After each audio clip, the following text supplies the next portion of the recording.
Pesa ndo hii sasa. Hii pesa nilipata kwa mfuko, nilinunua nguo nikaipata kwa mfuko.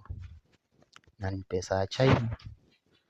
Sasa sijui mtu mwenye anaweza jua hii pesa anipigie kwa namba yangu apate hii pesa, hata na yeye anipee ya Kenya tugeushane. Kama unanitafuta nitafute kwa